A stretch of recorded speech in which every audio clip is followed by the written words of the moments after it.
E aí, vocês me ouvem bem, é?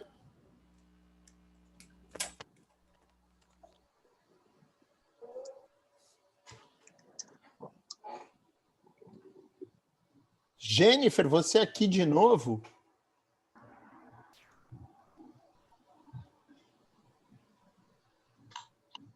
Oi, professor. Veio assistir outra aula? Isso que é gostar de mim, hein? Ah, tá.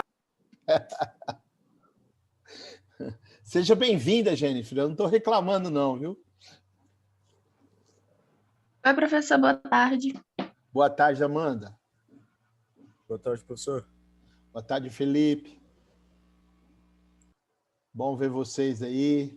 Hein, Jennifer? Resolveu assistir uma segunda parte? Foi? É porque eu tava com umas dúvidas aqui, aí eu vou tirar no decorrer da aula. Tá bom. É que a gente tava só com o Valmir e a... Eu esqueci o nome da moça. Thaís. A Thaís. Aí eu... Matou algumas, mas eu tenho outras. Apareceu aqui durante... Aí depois eu pergunto, na hora. Tá bom, querida. Tá bom. Então... Bom, então deixa eu saudar, né, a todos os seres humanos aqui que estão nessa sala virtual, né? Bem-vindos, bem-vindas, todes, todas, todos, né? Vamos, olha lá, Luciana, a nossa proletária, né, que vive sendo explorada aí nos locais de trabalho, coitada, assiste aula até na condução, não é não, Lu?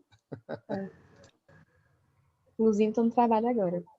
Tá bom, eu então não vou falar alto para não te queimar. Bom, a gente começa hoje o nosso debate sobre aquele texto que foi indicado a vocês, né? Deixa eu ver aqui, tem alguém que eu tenho que... Gente, vê se alguém está com o microfone aberto. Fecha o microfone por causa da gravação. Obrigado. Vejam só. Então, a gente fez a indicação de um texto, né? Eu costumo brincar com os alunos que participam dessa disciplina, que talvez, né, gente, o microfone continua aberto. Eu estou achando que é o Matheus Emanuel. Ah, professor, acho que era eu. Perdão. É você, Luísa? Tá bom. Obrigado, viu? Bom, é por causa para a gente não ficar com ruído na gravação, né? Porque eu descobri que a imagem pode estar meia boca, como é o caso da minha, né? Mesmo quando a iluminação é boa, a imagem é meia boca. Agora, o som tem que ser bom, né? Para poder ouvir depois. Então, por isso que eu fico preocupado, tá bom? E desculpa se eu faço alguma grosseria ao pedir para fechar. Não é a minha intenção. Bom, gente, então, esse texto foi indicado no início da disciplina, né, baseado na forma tradicional como os alunos lidam com as coisas, né? Ou seja, é uma procrastinação geral, depois eu faço, depois eu faço, depois eu faço, né? E como era um texto de 120, eu falei desde o início, olha, temos que ler esse texto, e esse é o principal trabalho, né, a principal atividade avaliativa da nossa disciplina. Uma disciplina que foge, né, do padrão tradicional de avaliações, especialmente nesse contexto de pandemia que tanto nos oprime, né, que tanto traz um sentimento de insegurança, né? Eu estava vendo ontem por causa só para a gente ter uma ideia para ilustrar esse sentimento, essa sensação, o caso do menino, do Gael, né? A irmã dele é aluna da minha esposa, né? O menino a irmã mais velha, né? Que foi quem chamou o SAMU e tal, é aluna da minha esposa. Então, aí eles estão muito preocupados com a menina e tal. E aí, por ocasião do Gael, eu fui atrás aqui das informações e descobri que em 2019 você tinha mais ou menos na cidade de São Paulo 68 crianças, 78 crianças que exigiam cuidados, supervisão policial, porque corriam risco de violência, né? E em 2021, no momento em que o menino, né, assim, é morto por violência, nós estamos chegando a 158 casos de crianças registradas correndo risco, né, de agressão. Então, ou seja, praticamente dobrou. Então, essa pandemia está enlouquecendo todo mundo, né? Está piorando muitas coisas. Então, isso é só ilustrativo para dizer... por isso, gente, não é porque eu sou candidato a ser bonzinho, nem nada, por isso que todo esse acolhimento com vocês, a fim de a gente ter, nesses nossos encontros, uma oportunidade político-terapêutica, né? Dizer assim, dizer, nós não estamos loucos, o mundo podia ser diferente do que é, e bora aqui a gente pensar o papel da ciência nisso daí. Bom, então, lá no início, solicitei que vocês lessem o texto, e aí essa leitura do texto tinha, né, e tem um duplo objetivo. O primeiro, fixar conteúdos, ou seja, nós falamos sobre o que foi a modernidade, as características da ciência moderna, e dissemos, olha, como o cara trata desse período, né, o Bertolt Brecht, com o Vida de Galileu, características do pensamento moderno, do pensamento que se fortaleceu, vão estar nessa obra, né? Quais características, né? A preocupação metodológica, o método, o humanismo, o racionalismo, que são características, né, da ascensão do pensamento moderno e da ciência moderna, né, que se contrapuseram à forma como o mundo se organizava ainda sob a égide da fé e da religião, né, que antecedeu a esse período. Olá, igual o breu que eu falei que eu tinha perdido, a pedrinha. Aquela hora... Não vamos entrar na intimidade da Júlia, né? Deixa eu fechar o microfone dela, senão pode, né, expor sem que ela saiba. Bom, então, essas características, humanismo, racionalismo e método, tão presentes, né, e que fazem parte dessa ascensão do chamado pensamento moderno. E pedir a vocês, o outro objetivo, era de a gente discutir, refletir criticamente sobre o papel da ciência, a finalidade da ciência, para que ela tem que servir, né? Quais os objetivos que ela tem que dar conta. E essa obra é uma obra que trata diretamente disso. Aliás, ela é feita para isso, né? O espírito desse texto é um espírito... tem por objetivo a discussão de qual o papel da ciência e dos cientistas, tá certo? Podem vocês pensar, poxa, o professor foi oportunista, tendo em vista essa fase de negação da ciência, tendo essa fase obscurantista, ele trouxe o texto. Não é verdade, gente. Eu trabalho com esse texto há 20 anos, né? Sempre que eu lido com pesquisa, eu trago esse texto, porque eu acho que todos os seres humanos, né, merecem ler esse texto, né, objetivando o seu processo de humanização. O que acontece, infelizmente, é que o Brecht, apesar de ter escrito isso em 38, 39, a temática com que ele lidou ainda é uma temática muito atual, infelizmente, né? Dessa perseguição à ciência, dessa perseguição à verdade, e é mais atual ainda, né? Desculpa, né, essa ênfase, talvez seja uma figura de linguagem inapropriada, mas se aprofunda ainda mais para quem vive no Brasil de 2018 para cá, pelo menos. Eu diria de 2016 para cá, mas especialmente de 2018 para cá, levando em conta o que esse governo tem feito com a educação, com a ciência, né, e com a afirmação do terraplanismo, do negacionismo. Então, aí o texto ficou mais atual ainda, né, do que ele já era. E por que ele era atual? É sobre isso, e por que ele é atual é sobre o que nós vamos falar aqui um pouquinho, ao retratar a intencionalidade do professor em propor esse texto para a nossa discussão. Então, se vocês me permitem, eu vou fazer uma introdução falando um pouquinho do Brecht, falando um pouquinho de como ele pensava a arte, falando um pouquinho, né, do que ele pretendia com esse texto, especificamente, o Vida de Galileu. Tá certo, gente? Então, um introito. Provavelmente, aqueles que gostam das ciências humanas, da filosofia e tal, ao fazerem o trabalho, já foram atrás disso, né? Então, Então, desculpe se por acaso eu estou chovendo no molhado, eu estou falando coisas que vocês já saibam que são resultantes das pesquisas que fizeram para fazer o melhor trabalho possível, tá?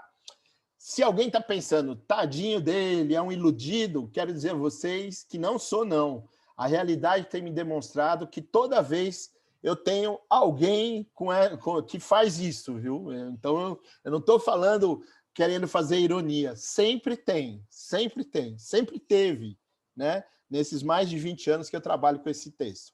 Tá bom? Então, vamos lá. O Brecht nasceu no final, né? No final do século XIX, em 1898, e morreu em 1956, com apenas 58 anos, né? Ou seja, muito jovem para morrer, e morreu em decorrência de um problema que ele tinha desde criança. Era um problema cardíaco, ele tinha um problema cardíaco, e por isso ele não podia praticar as mesmas atividades que outras crianças, né?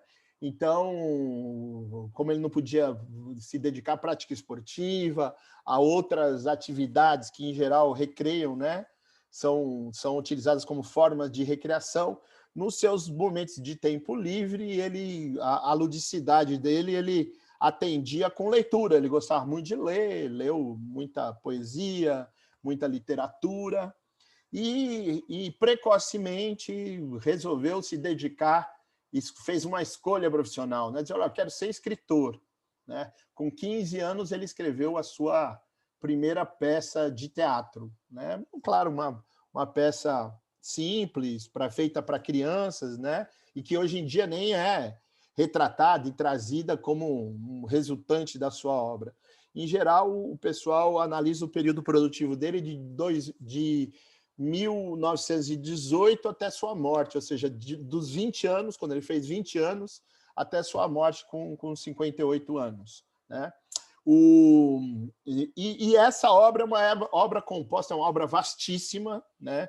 Composta por pelo menos 2.300 poemas, 48 peças de teatro, 50 estudos teatrais, 230 contos, 1.200 artigos, entre artigo jornalístico e artigo científico sobre teatro, ou seja, ele é, não à toa, considerado um dos maiores dramaturgos e teatrólogos da história da humanidade, né? Especialmente da história do Ocidente.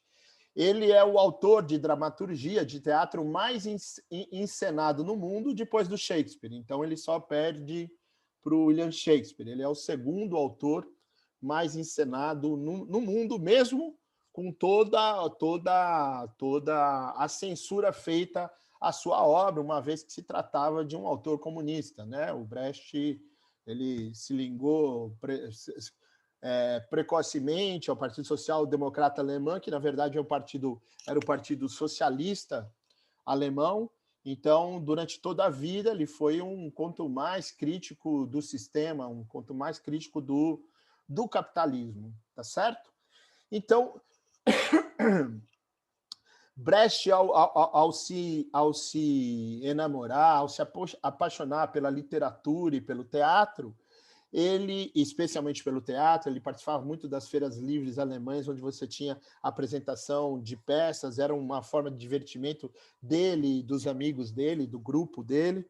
Então, ele precocemente se apaixonou por isso, e ele, à exceção das 3 primeiras peças, aí, que são entre de 1918 e 1919, em que ele teve ligado ao movimento expressionista. Depois de 19, ele funda um novo movimento do ponto de vista da dramaturgia. Então, o Brecht, que entendia os fundamentos do teatro, ele tece uma crítica ao teatro aristotélico, que é um teatro que explorava a catarse, né? O envolvimento intersubjetivo da plateia com aquilo que estava sendo encenado. Então, Brecht dizia o seguinte, que essa forma de dramaturgia, né, essa forma de teatro era uma forma complicada, porque ela era capaz de traduzir para a gente os dramas intersubjetivos das personagens, mas as classes sociais, a política, a sociabilidade ficavam de fora disso, né?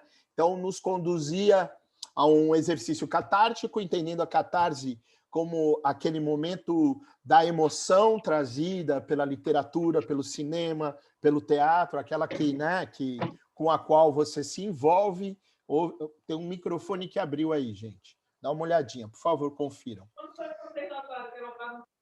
Melhor fechar logo. Assim, daqui a pouco pode ir. Bom, vamos lá. E ele pretende, em contraponto a esse teatro que explora a catarse, né, que a plateia se envolve, o filme ele pretende colocar no seu lugar, e é pioneiro nisso daí, o que alguns tardiamente vão chamar de teatro dialético, outros vão chamar de teatro realista, mas que ele próprio chamou de teatro épico, né? O teatro épico é esse contraponto do Brecht à forma como o teatro se realizava. É óbvio que quando, em arte, a gente fala de um contraponto formal, é também um contraponto de conteúdo. Qual é esse contraponto formal do Brecht, né? Então, ele, diferentemente do que defendia o teatro aristotélico, ele pretende que a plateia não se envolva com a história, que a plateia o tempo inteiro perceba que aquilo não se trata da vida, que aquilo é uma representação. E que, portanto, a plateia ele pretende que a plateia seja conduzida a uma reflexão crítica sobre aquilo que está se dizendo. Então, ele tenta criar mecanismos de, durante a história, cortar essa relação de empatia da plateia com o que está acontecendo. Empatia, que é uma palavra hoje em dia até que está um tanto quanto desgastada, né? Mas empatia é a capacidade humana de se colocar no lugar do outro, né? Sob o ponto de vista do outro. Então, o Brecht diz o seguinte, olha, não pode haver essa empatia. Considera ele que quando eu estou lá chorando, achando que os dramas que estão no palco, no cinema, são os meus dramas, né? Que isso é uma espécie de alienação e que faz com que você tenha uma relação com a peça que é emotiva, catártica, mas que muitas vezes não te leva à reflexão sobre aquilo, sobre o conteúdo da peça, sobre o conteúdo daquilo que foi encenado. Então, ele julga que, e aí ele põe em prática isso, mecanismos de cortar essa empatia. Quais são esses mecanismos? Um primeiro mecanismo.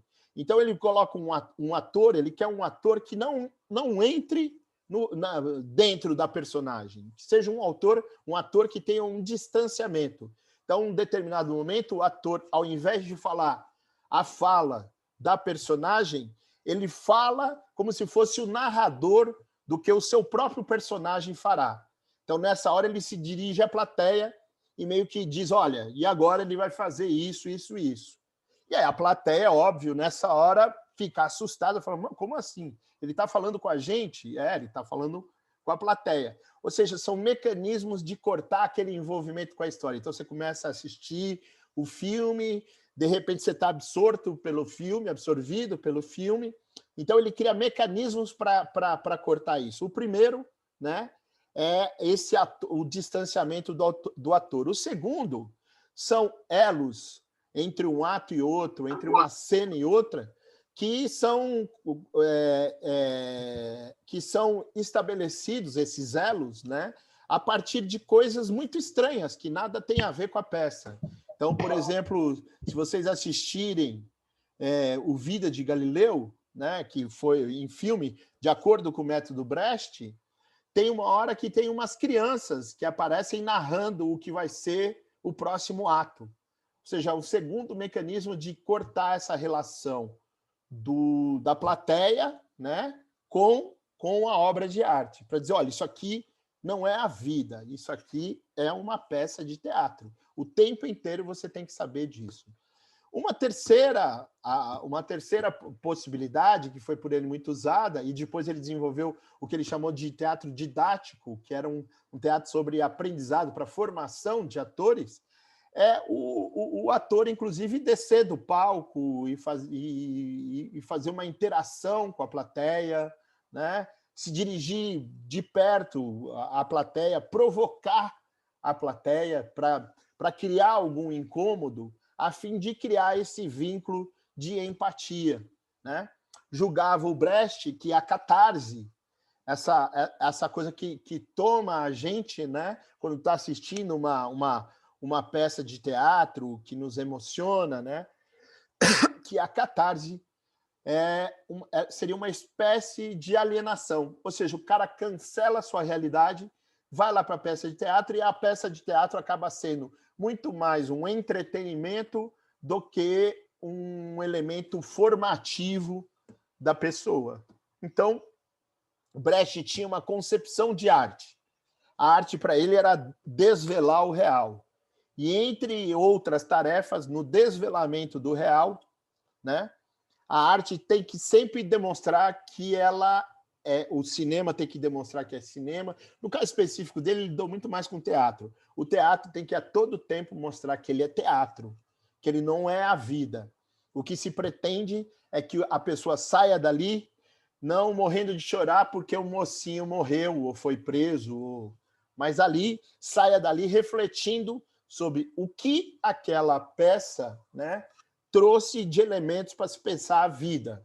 Então, aí com isso ele consegue trazer para dentro do palco os conflitos sociais, as contradições de classe, que era o que ele pretendia, tá?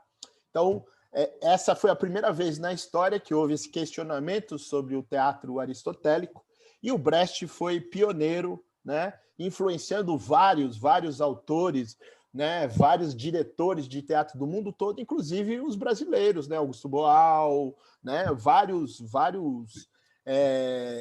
dramaturgos brasileiros tiveram essa influência do Brecht. Tá certo, gente? Então, o Brecht... Então, primeiro tem essa concepção de arte. E essa arte tem que estar a serviço do quê?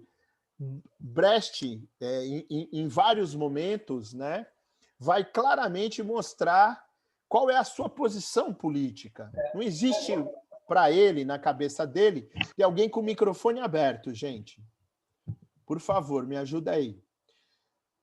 Ele vai a todo tempo mostrar claramente qual é a sua posição política. E a sua posição política é de uma crítica ao sistema, né?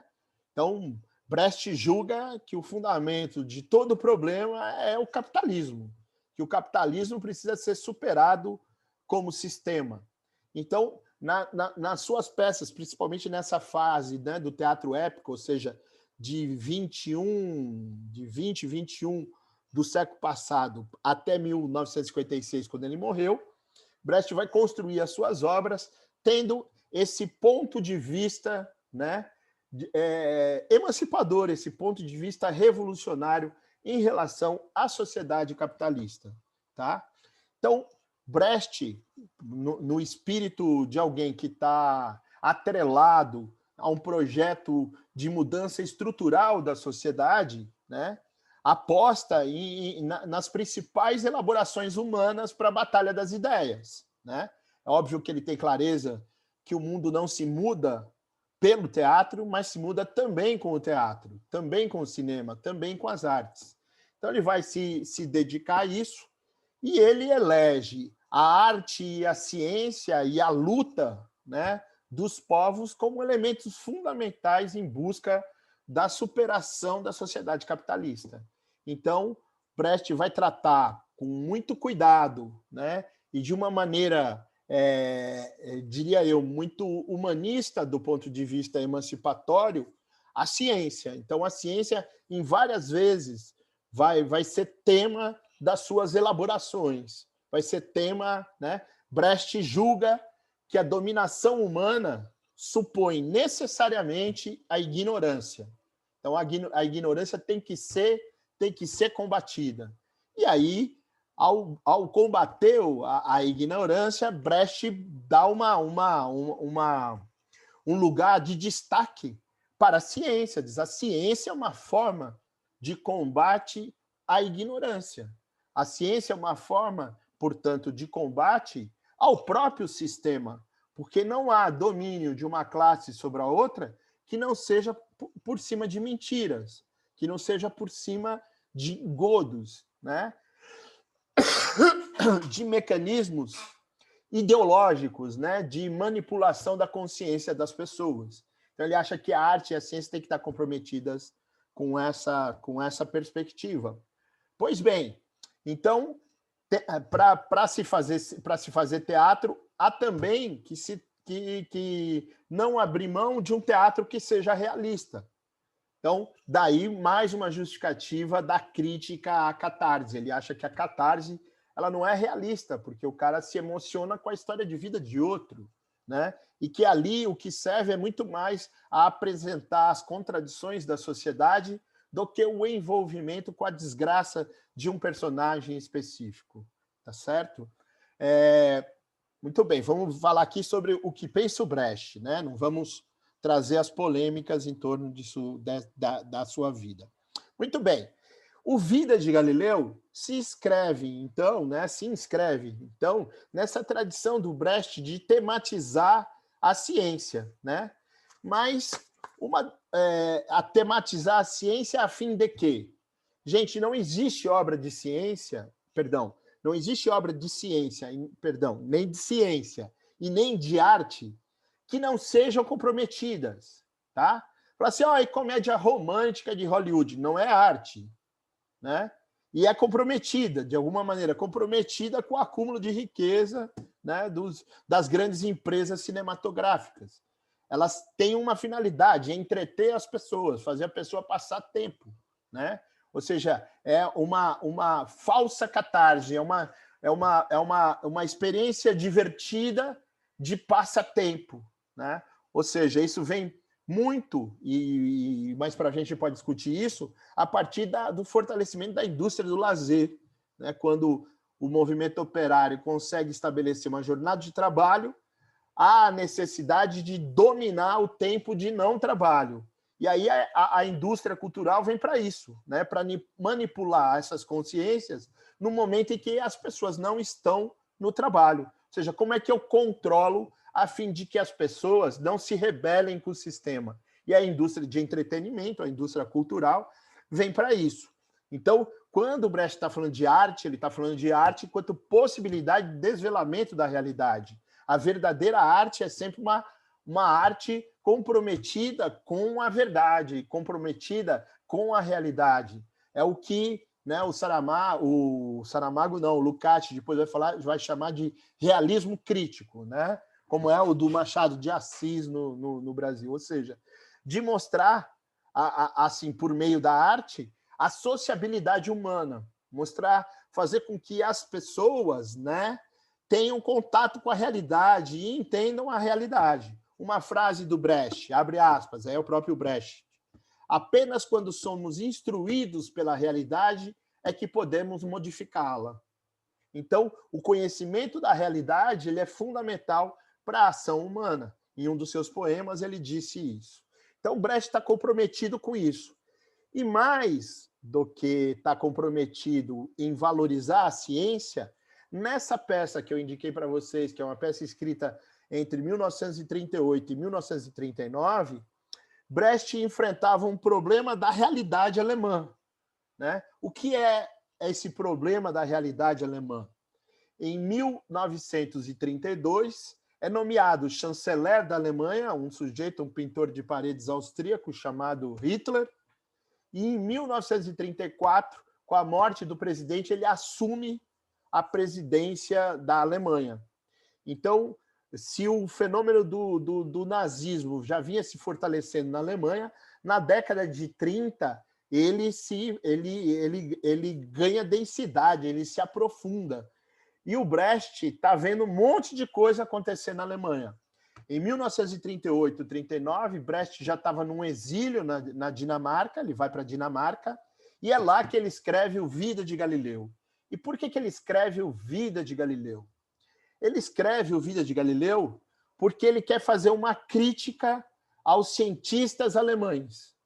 Ele diz, olha, hoje mesmo, lá, né, abre aspas, como se fosse ele falando, hoje mesmo, na Alemanha, você vai ter biólogo, que era candidato a prêmio, né, ou seja, cientistas renomados mundialmente, que estão lá dizendo que, de fato, a raça ariana é superior a qualquer raça. Como que um biólogo, um homem da ciência, pode afirmar isso? E aí o Brecht vai ter um juízo muito pesado sobre isso. Ele falou, ó, são duas ocasiões, ou para ter privilégios, né? Ou para ter privilégios, ou por medo.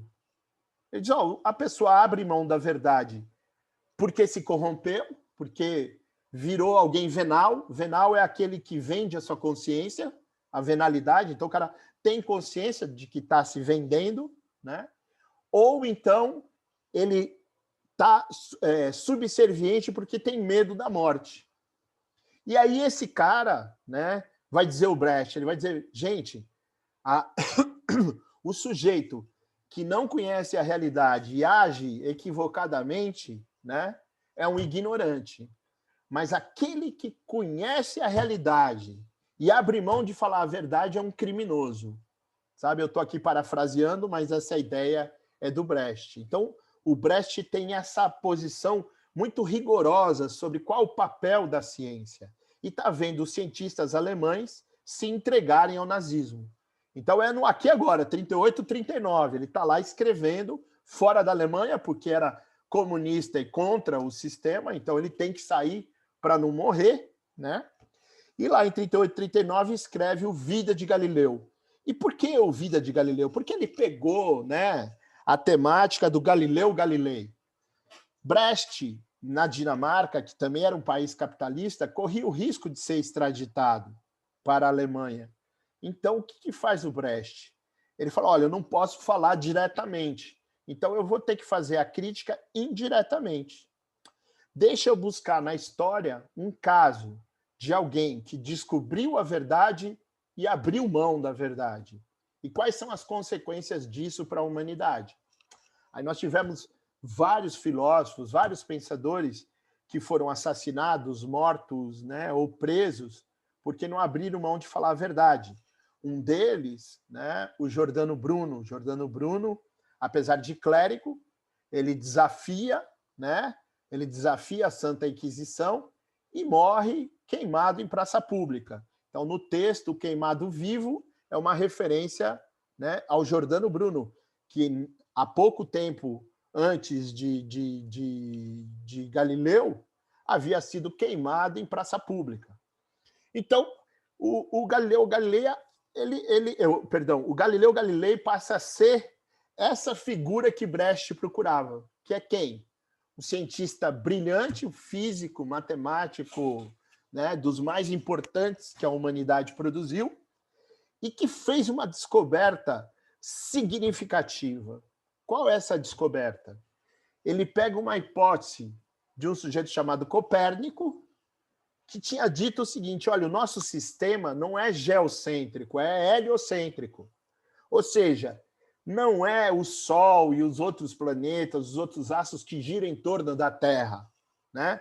Essa ideia de que esses planetas giram em torno da Terra vinha em razão de uma compreensão desde Aristóteles, né, mas que foi maculada pela própria Igreja Católica, no sentido de dizer, olha, Deus nos fez especiais.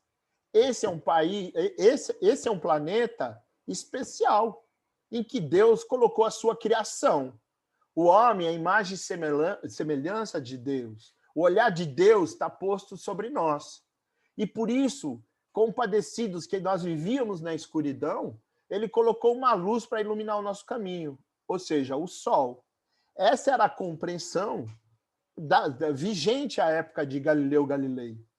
E Galileu Galilei julgava que o Copérnico tinha alguma razão. O problema é que o Copérnico não conseguia demonstrar, não conseguia provar a sua hipótese. Copérnico lançou como hipótese. E o Galileu Galilei, que era um intelectual de primeira grandeza, ele leu toda essa gente. E ele acha que o Copérnico tem razão. A época que viveu Galileu Galilei, ele tem, então, a construção de um instrumento que Copérnico não teve acesso, chamado telescópio. Então, um holandês desenvolveu uma luneta, um telescópio, com o objetivo de favorecer, né, a marinha holandesa na guerra. Diz, ó, nós vamos ver os nossos inimigos muito antes de eles nos verem. Então, nós vamos poder traçar uma estratégia para o combate. Galileu Galilei sabe da existência desse instrumento, ele compra um, aperfeiçoa, né? E ao invés de olhar para ver onde está o seu inimigo, ele aponta para o céu. Ele dá uma utilização, né, universal. Foi o primeiro a apontar o telescópio para o céu, né? Então, toda vez que você for, né, para uma jornada aí de um planetário, né, agradeça ao Galileu Galilei, né? Ele foi o primeiro a apontar o telescópio para o céu.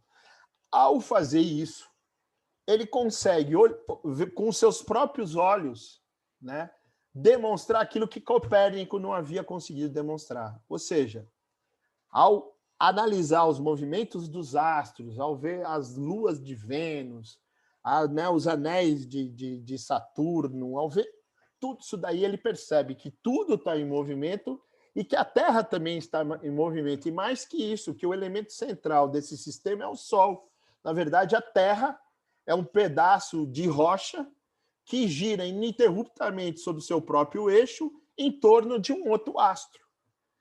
Então, isso, de alguma maneira, abala aquilo que estava escrito e a interpretação, né, sobre esse escrito que era a Bíblia. Que, por sua vez, também a Bíblia justificava o exercício do poder de então. Os príncipes e os reis devem ser os nossos governantes, porque eles são enviados dos céus aqui na Terra. O Galileu aponta a luneta para o espaço e fala: meu irmão, eu não vi o trono de Pedro. Disseram que estava no umbigo do universo. Eu não vi ninguém lá. Mais que isso, eu percebi que o Copérnico tinha razão, que nós vivemos num planeta e tem milhares de outros planetas, e no caso específico nosso, nós giramos em torno de uma estrela de maior grandeza, né? que é o Sol. Ou seja, ele tem condição de comprovar o heliocentrismo, né? Contrapondo o geocentrismo. Como vocês podem imaginar, o impacto dessa descoberta vai para além da física. Ele afeta a religião, ele afeta a arte, afeta a política e afeta as relações de poder. Então, se tratava de um conhecimento que poderia fazer ruir toda uma ideologia. Sabe? Guardadas as devidas proporções, um biólogo que dissesse: olha, esse negócio de raça ariana superior é mentira, né? Poderia causar os mesmos abalos, né, naqueles que seguiam o nazismo. Mas ele diz: mas esses caras que tinham essa capacidade na Alemanha abriram mão dessa capacidade.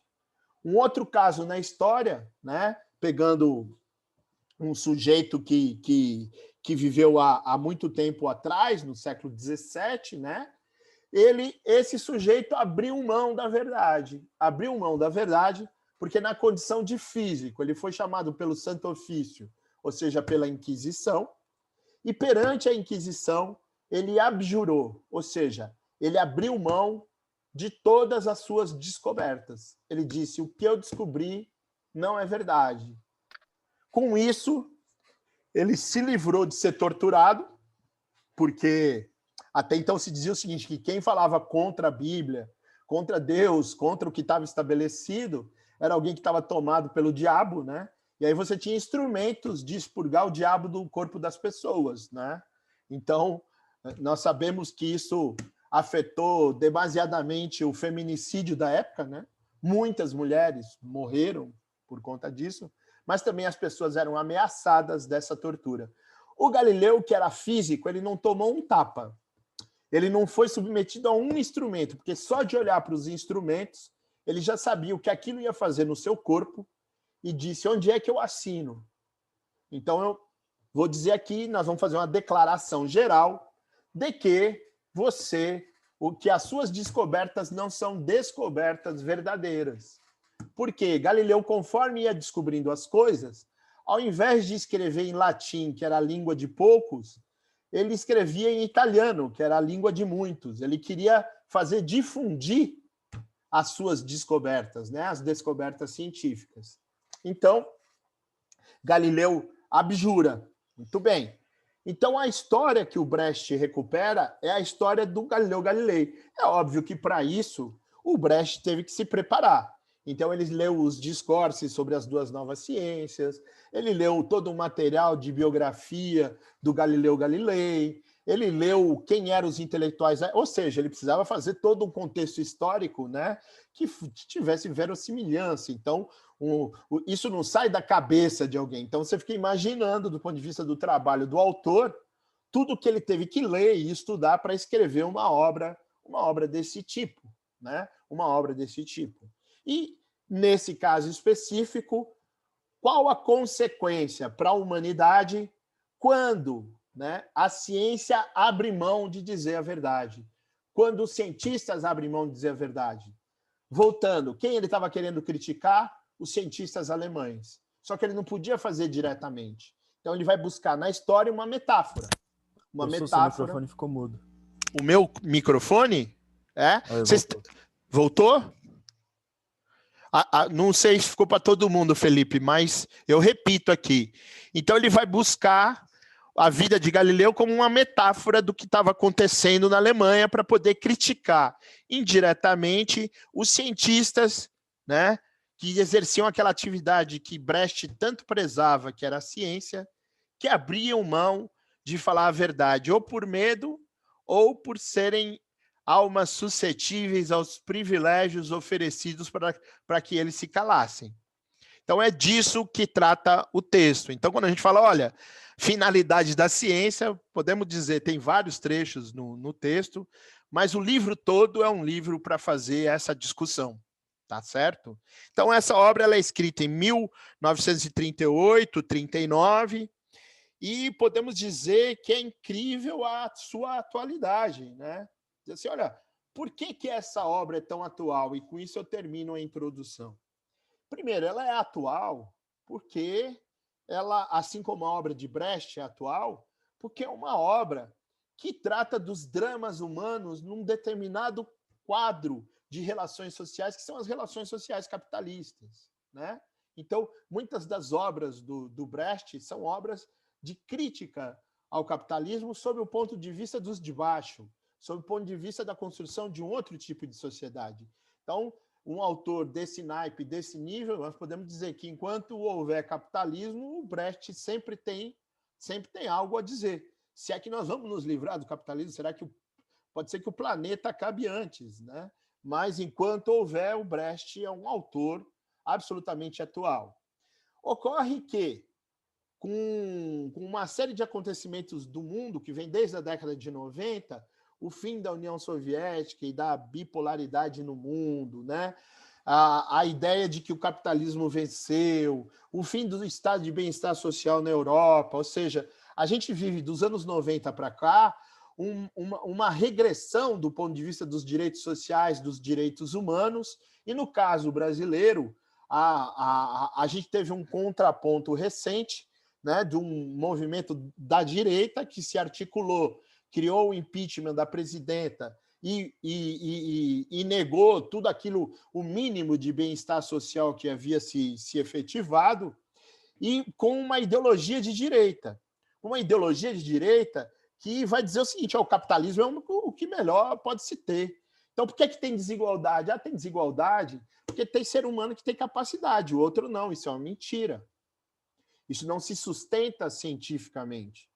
Porém, em época de crise, aqueles que, de alguma forma, ambicionam os privilégios da burguesia, estão ao redor da burguesia, ou os próprios integrantes da burguesia, tendem a justificar a sua sociedade como a melhor possível, dizendo, mas por que esse monte de gente que está na favela não tem condições sequer existenciais? Porque eles não merecem, né? Aí vem a ideia da meritocracia contemporânea, onde já se viu ter cota, onde já se viu criar mecanismos de acesso para o desenvolvimento de consciências. Então, nós temos no nosso país um quadro de crise econômica e de crise ideológica que favoreceu o ascenso e o fortalecimento de uma ideologia nazista, né? E essa ideologia nazista, como toda e qualquer ideologia nazista, ela trabalha, né, com a mentira. de um divulgador, de um propagandista do nazismo, que vem a ideia que uma mentira dita diversas vezes acaba se tornando uma verdade, né? Ou seja, então eu tenho que bater o tempo inteiro em tudo aquilo que possa representar um elemento de uma tomada de consciência dos de baixo. Entre outras coisas, tem que bater na ciência. Então, não à toa, depois de tanto tempo do Jordano Bruno ter morrido numa fogueira, você é capaz de ouvir na televisão alguém dizer que a Terra é plana, né? Alguém dizer que não vai se vacinar, alguém dizer que a ciência é comunista, né? Que a ciência ela está a serviço de, olha, que o seu filho vai para a escola e vai ser educado no que eles chamam de ideologia de gênero, porque o objetivo de todo mundo dessa escola é produzir a sem-vergonhice geral, né? Então, ou seja, você tem um momento de crise em que esse obscurantismo se fortalece. E se fortalece de uma maneira que é de uma maneira bárbara. Uma maneira bárbara em que há uma perseguição à ciência, há uma perseguição à arte e a todo e qualquer instrumento que a sociedade desenvolveu para o desvelamento do real, para que a gente tenha acesso à realidade. Tudo isso, né, com um plus em relação ao Hitler, né? Qual é esse plus? Esse plus é a internet, as redes sociais, as novas possibilidades de manipulação da consciência, que são muito mais efetivas do que o jornal, do que a televisão, que sempre foram de propriedade, né, dos bem-nascidos. Então, de fato, a Rede Globo sempre falou mentira nesse país, né? Mas, hoje em dia, o que os bolsonaristas questionam na Rede Globo é o que ela tem de melhor, o pouco que ela fala de verdade.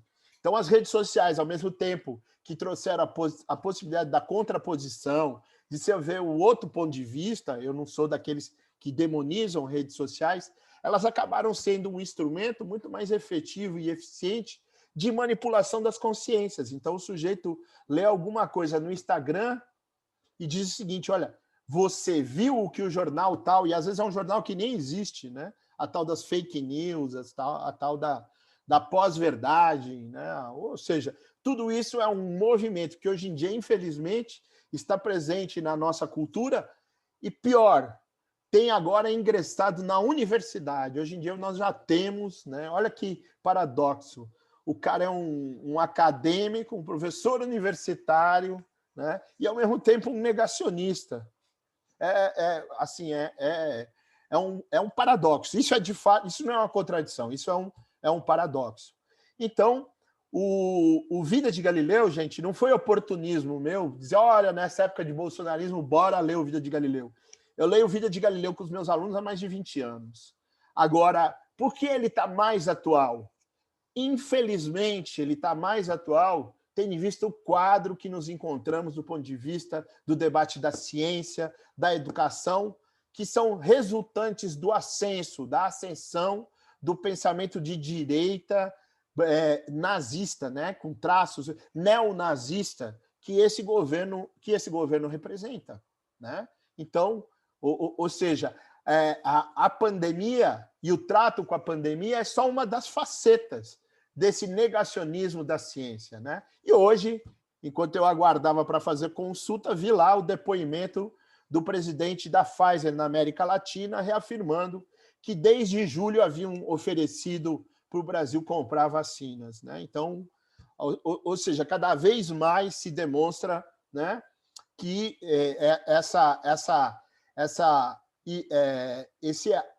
esse ataque neonazista à ciência, à arte e àqueles que querem desvelar o real foi contundente nesse país e tem criado, né, esse ambiente em que vivemos, esse ambiente de desgosto, de insegurança, de a gente falando aqui, né, em telazinha, ou seja, estaríamos ainda falando em telazinha? Sim, mas mais próximos de estarmos falando presencialmente, se nós não tivéssemos apenas 18% a 19% da população vacinada com a primeira dose, né? Com as duas doses, é menos de 15%. Então, nós vamos longe ainda, né? Nessa incapacidade de sociabilidade. Então, vamos juntando as nossas vítimas. Então, eu diria que o Brecht, nesse sentido, e com o Vida de Galileu, ele ganhou um grau de atualidade muito mais profundo do que ele sempre teve. E aí, na condição de professor de vocês, eu falei assim, ó, esses jovens queridos que eu já os amo, não vejo a hora de estar lá no PDS para a gente, né, no pôr do sol, para a gente poder sociabilizar, para a gente poder se abraçar, né? Esses jovens merecem ler o Brecht, né, na sua vida. Ninguém pode, penso eu, né? Deveríamos ter uma sociedade, um sistema que todo mundo tivesse acesso ao Brecht e pudesse ler e entender o Brecht a fim de se humanizar, né?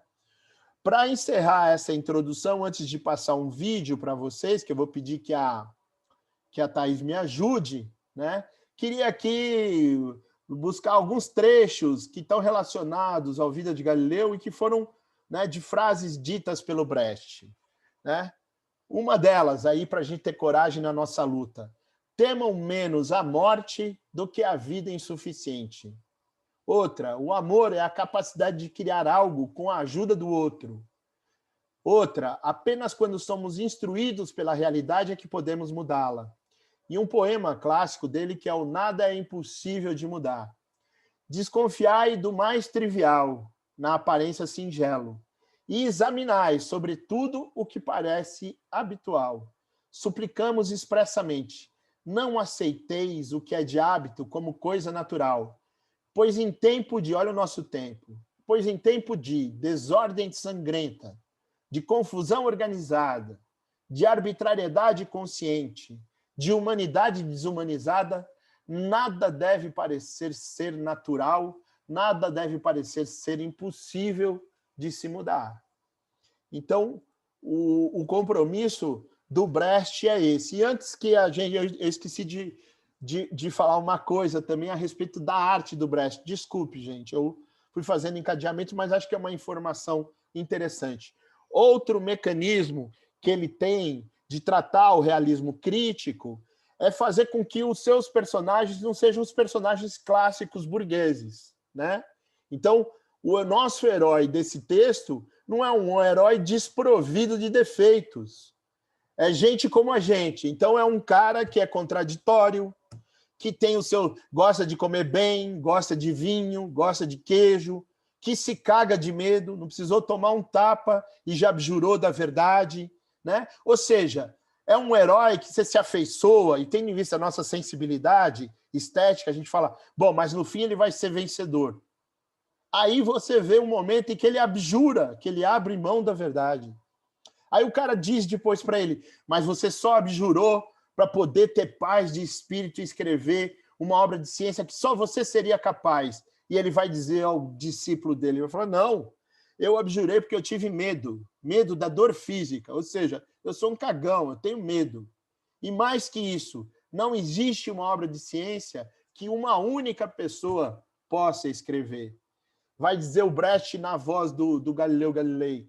Quando ele abjura e sai da sala, o seu discípulo André vai dizer, infeliz é a terra que não tem heróis. Ele vai dizer, não, infeliz é a terra que precisa de heróis.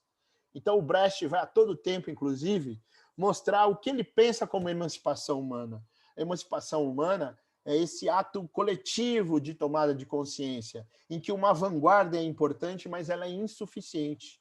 Ou seja, não basta a gente ter 2 ou 3 Galileus Galileis, a gente precisa ter os Galileus Galileis e precisa de pessoas que se apropriem dessas coisas que são descobertas e ajam coletivamente na mudança do mundo, né? Infeliz, de fato, é a Terra que precisa de heróis. Então, isso mostra um pouquinho também a concepção dele estética. Ou seja, ele não quer criar super-homens, pessoas que estão acima do bem e do mal. Os seus heróis são os heróis com as contradições humanas, existenciais humanas. Tá certo, gente? Era uma informação que tinha me passado, né, Thaís? Eu tinha esquecido de falar sobre isso e ela pensou é da maior relevância para a gente ter uma experiência estética interessante. Tá bom? Agora, Thaís, eu vou te transformar em host para a gente passar aquele vídeo, né, do... Como chama mesmo o site, o blog dela? Da Van Tempero Hunt? Drag. Tempero Drag. Isso, Tempero Drag. Você pode fazer isso para mim, Thaís? Está aí no ponto? Tá. E só vou me justificar, gente. Eu, pela manhã, fui fazer uma consulta com o cardiologista, porque a minha filha brinca que se eu levantar os braços, Deus vem e me abraça, né? E me leva embora. Então, fruto do desenvolvimento da idade, eu sou hipertenso, tenho um problema cardíaco, e eu preciso de um relatório para me vacinar. Fui de manhã, fiz a consulta, e ele disse o seguinte: para ter mais segurança no prontuário, eu preciso fazer 2 exames. Aí esses 2 exames, que são um ecocardiograma e um ultrassom do coração, ele falou, você faz à tarde e eu já te dou o relatório. Aqui em São Paulo está previsto que amanhã começa a vacinar de 50 a 54 anos, eu tenho 54 anos, né, com comorbidades. E aí pode ser que eu consiga me vacinar amanhã. Eu acho que eu tenho direito de me vacinar amanhã. Então isso já, né, obrigado. Tomara que seja para todos nós, né? Eu falei para ele, doutor, eu só quero se eu tiver direito. Ele falou, não, você tem direito. Eu só preciso aqui juntar no seu prontuário esses exames para mostrar que você tem uma hipertrofia no ventrículo esquerdo, né? Você é pré-diabético, hipertenso de grau 2 e tem obesidade mórbida. Meu índice de massa corporal, gente, pasmem vocês, está 44,1. O que isso quer dizer? Eu tô pesado pra porra, velho. Eu tinha que estar mais leve, entendeu? E aí ele disse que com esse conjunto de coisas ele vai fazer um relatório para que amanhã eu possa ir para a fila para vacinar, tá bom? Então eu vou ficar aqui parte do processo e quando der o meu horário para fazer o exame, Valmir e Thaís pela manhã já tiveram que fazer isso porque de manhã eu fui consultar, agora eu vou fazer o exame. Eles tocam com vocês. Mas hoje é só o pontapé inicial. Semana que vem aí a gente vai aprofundar o debate, lendo os trechos, né? Interpretando os personagens na leitura que faremos, tá? Então, obrigado pela compreensão. Thaís, eu vou te transformar em host, então, a fim de que você passe o vídeo para a gente. Marcelão, antes de você sair, só fazer o convite para a turma que hoje, à noite, a gente vai ter às 19 horas lá no canal do Avante, o professor César Nunes, para falar sobre Estado, democracia, política e conhecimento, da paideia grega aos cenários possíveis pós-pandemia. Então, às 19 horas eu vou colocar o link aqui do canal, tá certo? Então, quem puder, quiser, tiver interesse em participar. Amanhã também tem uma atividade, né? Rádio Notícias agora, às 19 horas também amanhã. Aí é no canal do Lepel. 18 amanhã, acho que é 18. Às 18, é 18. Foi convidado para pesquisa em educação e educação física, contribuições do materialismo histórico em comemoração ao aniversário do Max, né, que foi dia 5, não é isso, Marcelo? Dia 5 de maio. 5 de maio. Então, 203 anos, mas com um corpinho de 20. Em comemoração dos 203 anos, o Marcelo vai estar lá no Lepel, lá do Pará, da Universidade Federal do Pará. Pena que só pela câmera, né, e não lá mesmo. São a rádio news, progressistas, marxistas dominando o mundo. Aqueles que participarem, gente. Aí a Luciana faz aniversário do dia do Marx. Que linda, né? Que privilégio. Veja só, Amanda já andou participando de alguma. Quem for participar, depois me avisa que participou e a gente elabora um certificado. Estou devendo esse para Amanda, mas Amanda, você tem que, passado aí essa semana, me lembrar e aí eu faço para você, faço na hora lá das horas que você participou de uma das lives, né? E o mesmo vale para todo mundo. Vocês têm aquelas horas complementares, né? Atividades complementares. Então, quem tiver interesse de assistir o professor César Nunes, é imperdível, gente. O professor César Nunes, no campo da esquerda, é o terceiro cara mais requisitado para dar palestra. O primeiro é o primeiro é o Leandro Carnal. Agora eu estou em dúvida, velho. Se é o Leandro Carnal ou o Mário Sérgio Cortella. Um dos dois está em primeiro lugar. Em terceiro lugar está o César Nunes. Então ele é muito eloquente, professor da Unicamp, excelente a fala dele. Aproveitem aí para assistir no canal do Avante hoje. Depois, Valmir, para quem precisar, manda o nosso cartaz já com o link, né, para a fala dele de hoje. Obrigado, Valmir, pela divulgação aí das coisas. Já transformei você em host, Thaís? Sim? Então tá bom, então vamos assistir. Beijo. Beijo. Vou colocar aqui um vídeo esse vídeo que o Marcelo sugeriu, ele é da Rita Von Hunt, não sei se vocês conhecem, do canal Tempero Drag, do YouTube, ela é maravilhosa. Se vocês não conhecem, então conheçam e se inscreve lá. Vou dar o play.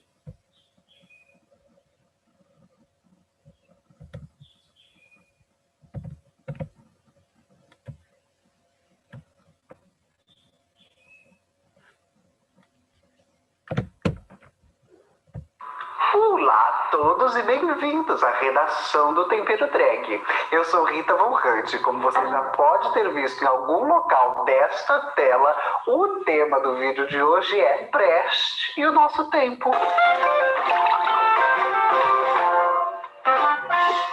Bom, dia 3 de agosto deste ano agora, eu estive na célula Estevam Messaros do PCB, né, do Partido Comunista Brasileiro, para um evento de literatura e marxismo. Meninas, eis que já passou um mês desse encontro. Uma das nossas discussões sobre literatura e marxismo não sai da minha cabeça. Para quem não sabe, o Brecht era um pensador, crítico, político e dramaturgo que foi perseguido pela ascensão dos regimes nazifascistas na Europa durante a Segunda Guerra Mundial, se exilou na América e lá produziu uma parte assim expressiva do trabalho dele. Talvez vocês conheçam o Brecht do Círculo de Giz Caucasiano, a Ópera dos Três Vinténs, Os Fuzis da Senhora Carrár. E se você não conhecer, eu estou deixando esses nomes aqui, não é à toa. Brecht foi um lutador ativo contra a ascensão do fascismo. E ele chegou a uma conclusão que o Humberto Eco também chegou nesse livretinho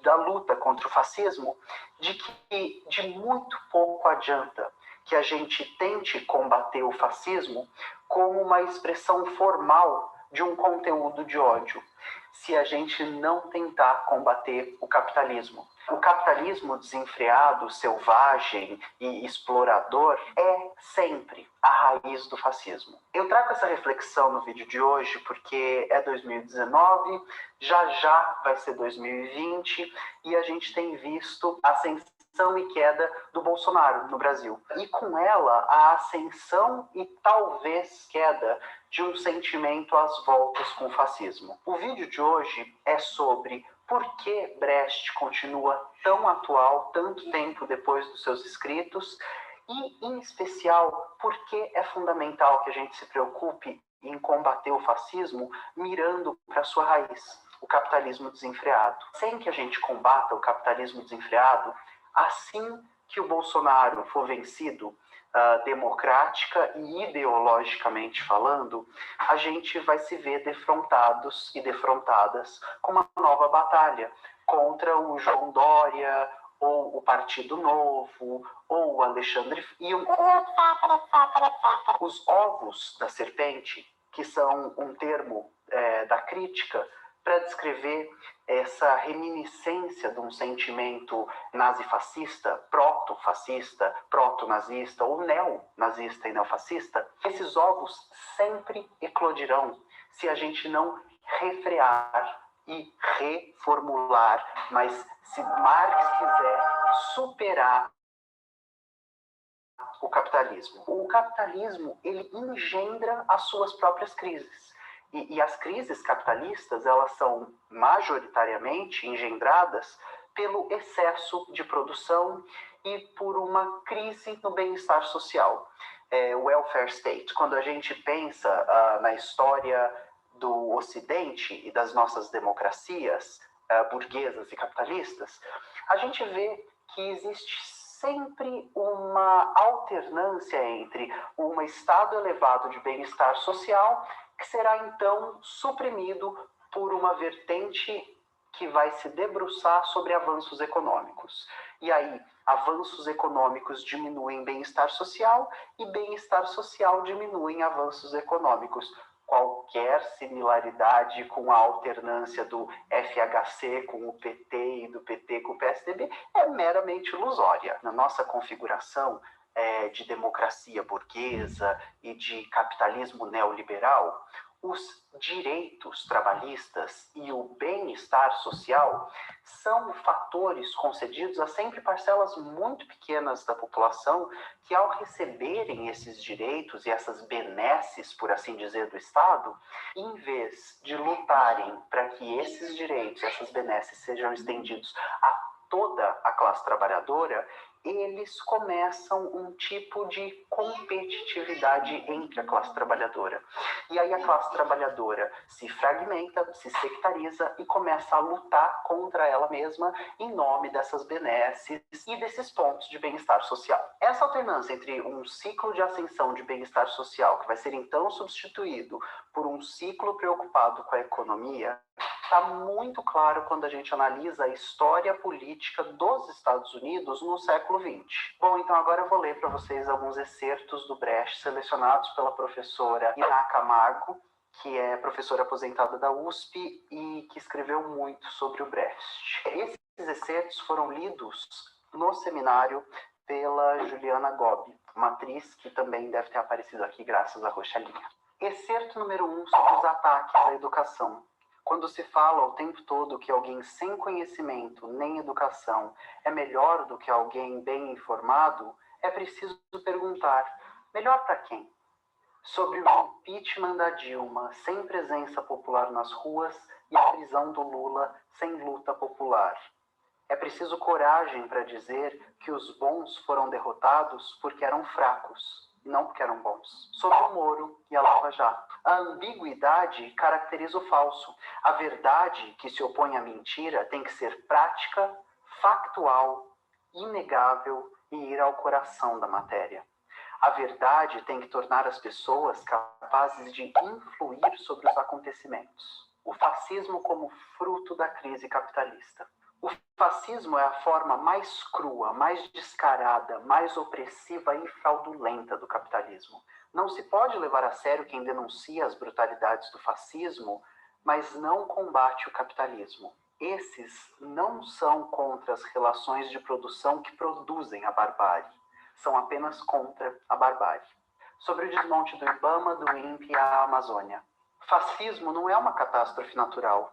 É preciso tratar de verdades práticas, produzir conhecimento sobre como evitar uma catástrofe, inclusive a natural, e mostrar que se pode resistir mesmo nas condições mais terríveis.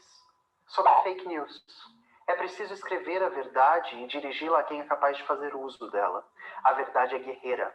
Ela não luta só contra a falsidade, mas também contra as pessoas que disseminam a falsidade. Sobre as manchetes da mídia marrom. É preciso saber usar as palavras, seguir o exemplo de Confúcio, que em lugar de escrever fulano foi morto, escreveu fulano foi assassinado. Que em lugar de escrever o tirano foi morto, escreveu o tirano foi executado. Outros mestres dessa tática foram Thomas More, Jonathan Swift, Voltaire, Lenin, Lucrécio. É preciso retirar o misticismo preguiçoso das palavras. Chamar as coisas pelos seus verdadeiros nomes. Sobre os cortes de bolsas de pesquisa no Brasil. A propaganda a favor do pensamento é sempre útil na causa dos oprimidos. O pensamento é desqualificado em regimes que servem à exploração. Tudo que é útil aos oprimidos é desqualificado. Sob os governos fascistas, pensar é desqualificado como ordinário. Sobre o revisionismo histórico, um modo de pensar que dá ênfase ao transitório é um bom meio de encorajar os oprimidos. O pensamento deve dar destaque às contradições e ao modo como elas se desenvolvem. Sobre um novo obscurantismo, uniões perigosas entre Estado laico e religião, e sobre um guru, astrólogo, governos que não querem ver exposto o seu papel na produção da miséria, falam muito em destino. Bom, eu trouxe aqui 10 citações do Brecht, que você vai encontrar mais 9 aqui na descrição desse vídeo. Eu peço que você faça reverberar as palavras desse pensador fundamental, que ajudou e nos ajuda sempre a desnudar um sistema de exploração, opressão e desvalidação de humanidade. Mais uma vez, é importante que a gente esteja junto no combate do fascismo e ainda mais importante que a gente entenda que o fascismo se promulga e se perpetua através do capitalismo. A nossa luta é sempre contra um inimigo maior. Bom, é isso. Um beijinho, até semana que vem. Tchau!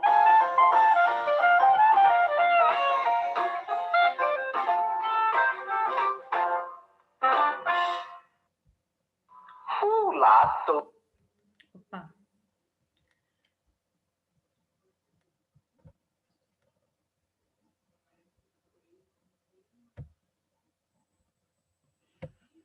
E aí, o que vocês acharam?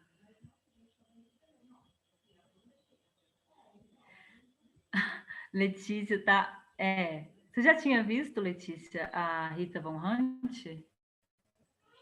Você colocou aqui no... Gente, ela é, que nem eu falei de manhã, para mim é a intelectual mais sinistra desse país. Ela é muito sinistra, cara. Vale a pena ir lá no canal e se inscrever, porque só tem vídeo maravilhoso. No começo da carreira, que ela começou a publicar, era mais receitas veganas. Depois que ela começou com essa pegada política, e assim, é esquisito a inteligência dela. É esquisito, sério. É uma drag, né? Na verdade, não é uma mulher, não é travesti, é drag. Drag é um homem que se veste de mulher e faz um personagem, né? Chamada Rita Von Hunt. E é especialmente inteligente. Eu até peguei uma citaçãozinha aqui, indo nessa onda dela, que ela falava sobre isso e uma citação, né?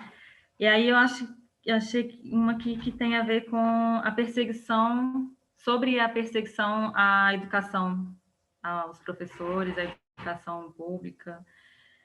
Está na página 85. Os poderosos não podem deixar solto alguém que saiba a verdade, mesmo que seja sobre as estrelas mais distantes. Que uma coisa que a gente comentou de manhã a Jennifer estava, né? Tá aqui de novo, gostou. Que foi sobre o quanto é importante para a elite, para os poderosos, que a educação não seja realmente boa, não seja humanizada, não seja eficiente, não seja crítica. É muito importante que as pessoas não tenham um pensamento crítico para eles se manterem no poder, né? Porque pessoas inteligentes, pensantes, críticas, se tornam pessoas poderosas. Valmir, quer falar alguma coisa? Alguém quer falar?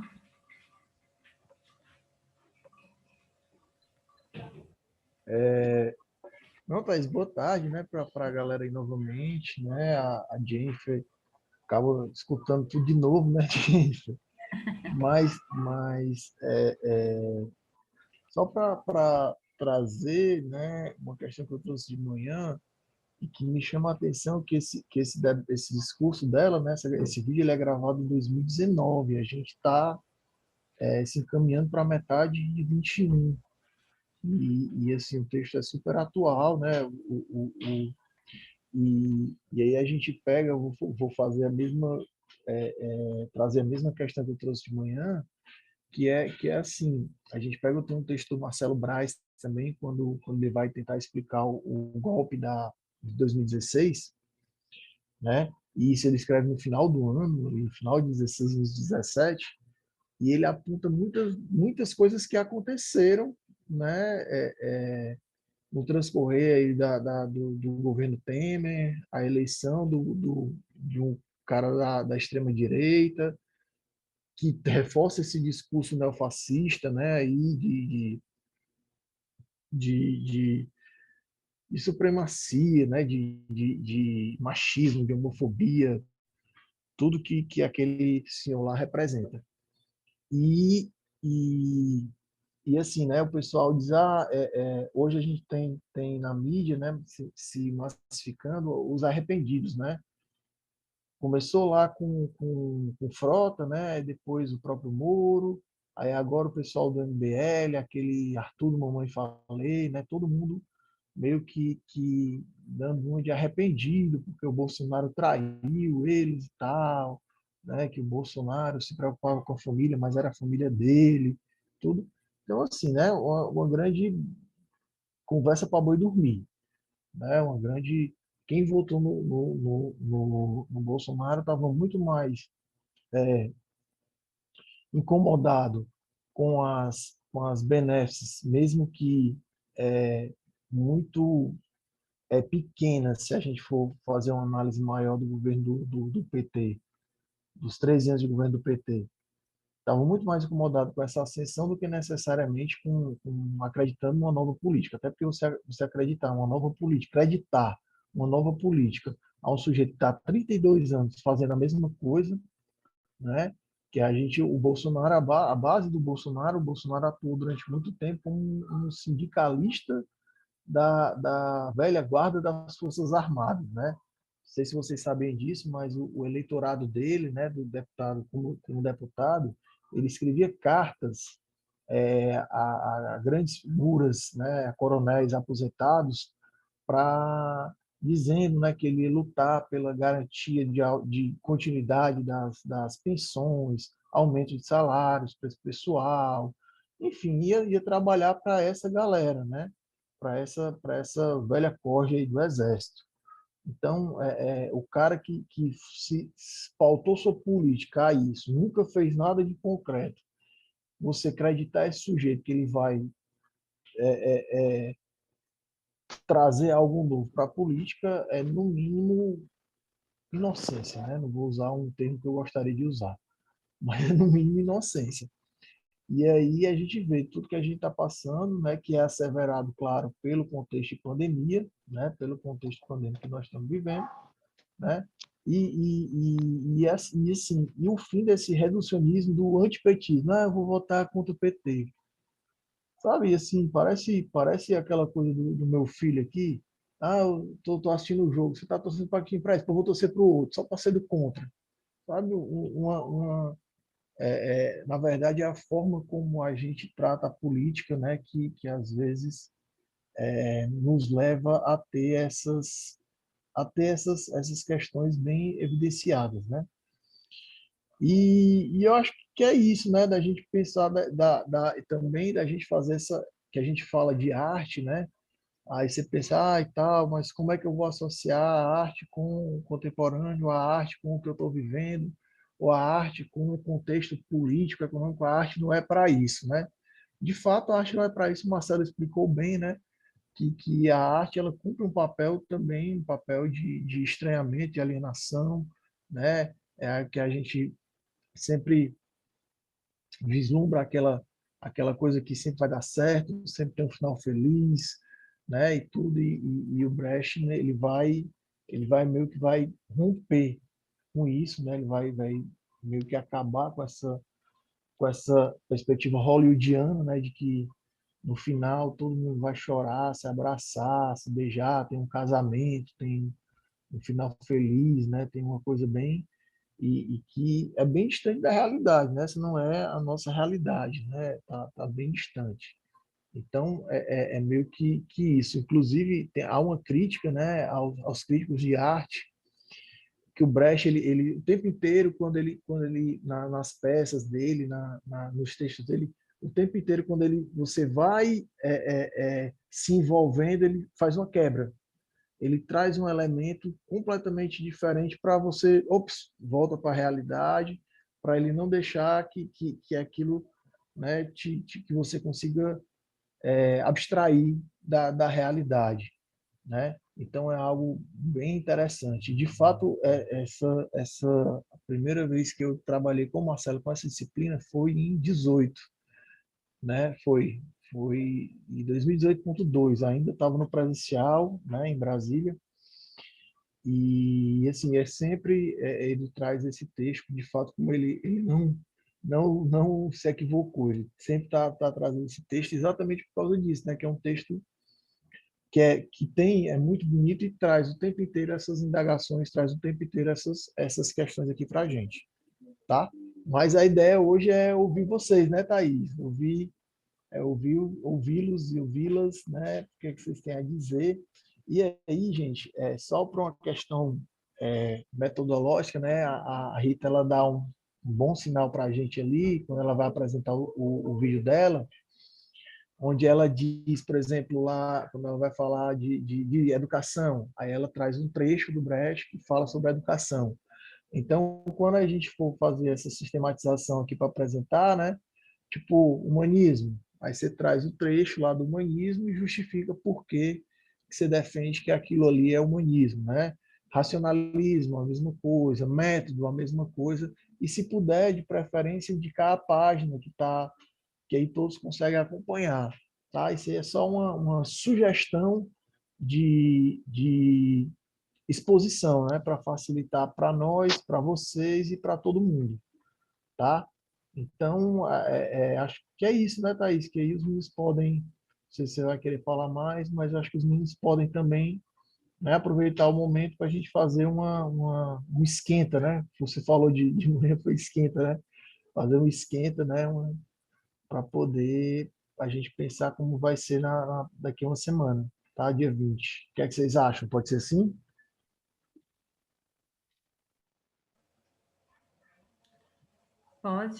Vocês podem levantar a mão nesse reaction aqui embaixo.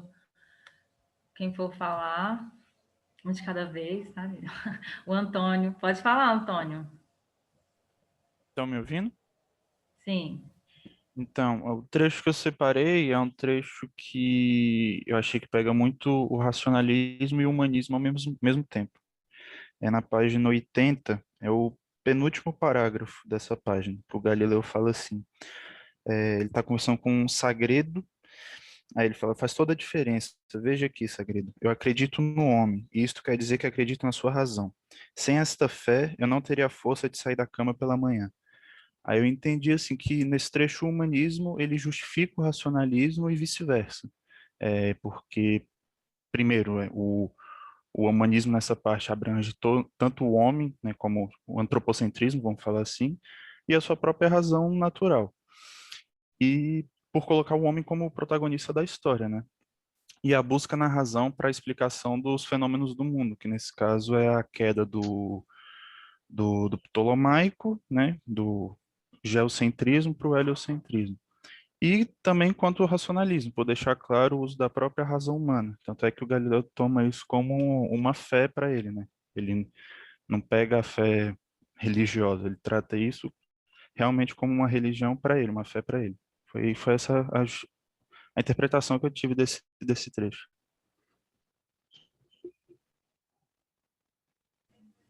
Muito bom. Foi a mesma. De manhã a gente também teve alguém que falou dessa e tivemos essa mesma compreensão, né? De que fala dos dois, né? Do humanismo e do. Foi eu ainda. Foi, né? Foi a Jennifer. Alguém discorda? Alguém quer comentar?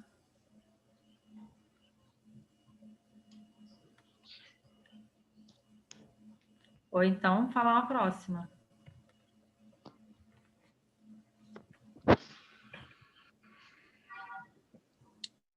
Oi, boa tarde a todo mundo. Eu queria comentar sobre um trecho do que eu julguei como humanismo, né? Que está na página 57. O Galileu fala: logo a humanidade terá uma ideia clara de sua casa, do corpo celeste que ela habita. O que está nos livros antigos não lhe basta mais. Pois onde a fé teve 1000 anos de assento, sentou-se agora a dúvida. Todo mundo diz, está nos livros, mas nós queremos ver com os nossos olhos. Eu acho que está bem claro aqui que ele tem esse rompimento, né? Ele quer romper com essa questão do teocentrismo e dar a voz para o antropocentrismo, né? Para o ser humano. E ele ainda coloca aqui a questão da dúvida, né? Do racionalismo. E quando ele cita nós queremos ver com nossos olhos, eu acho que tem muito a ver com essa tomada como se diz? Tipo, tomar a frente, sabe, das questões, das ideias do mundo pelo ser humano e não mais pela igreja, né? Pela religião e tudo mais. Acho que é isso.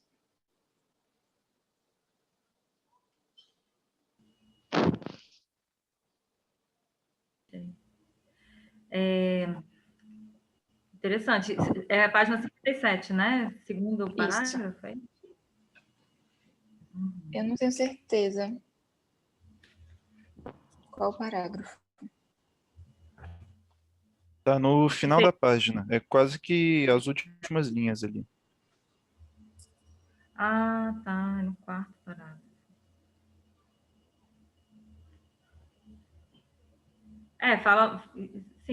Fala, ele mescla várias coisas porque meio que fala sobre essa transição para modernidade, né?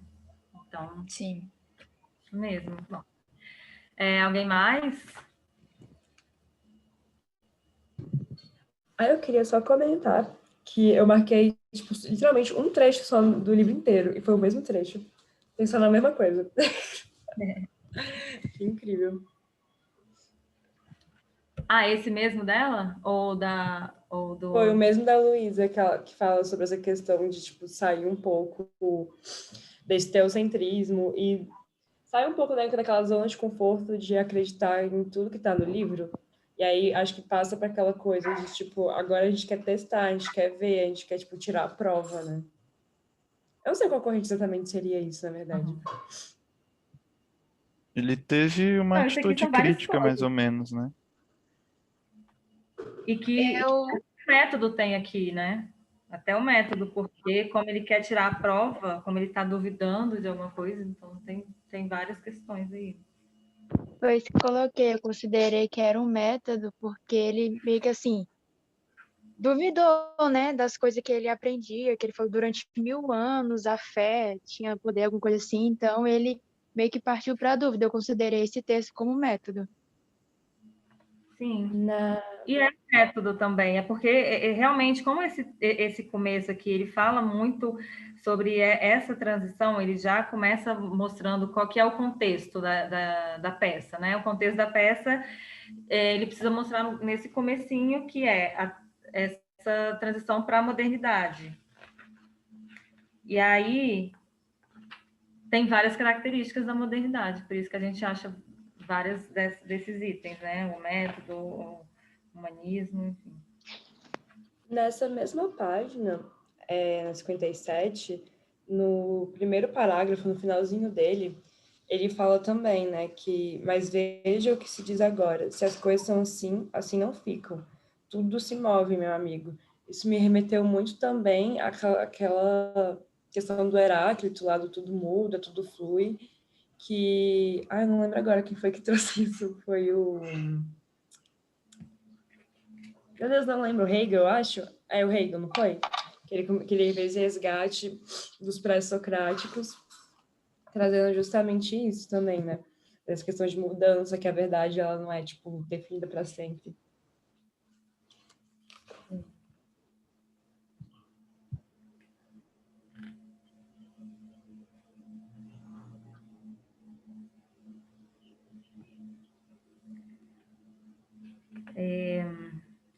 Nessa página também tem uma frase aqui no terceiro parágrafo que fala: e surgiu um grande gosto pela pesquisa da causa de todas as coisas, saber por que cai a pedra se a soltamos e como ela sobe se a jogamos para cima, que é buscar a explicação para as coisas, né? Não apenas aceitar que ela é. E tem uma outra passagem que fala sobre isso também, mas aí é mais para frente. Alguém quer falar mais algum trecho? Isso daí que você acabou de falar, Thaís, pode ser colocado até mesmo no próprio telescópio dele, né? Que também foi um método, porque foi o objeto que ele usou para acabar com toda a ideia da época. Foi o meio que ele conseguiu usar simplesmente pelo telescópio para acabar com essa teoria de 2000 anos que já havia sido acreditada, né?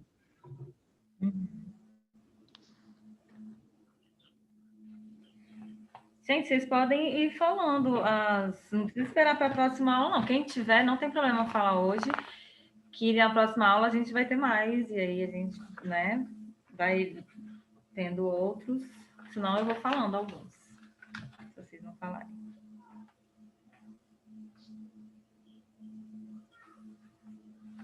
Não?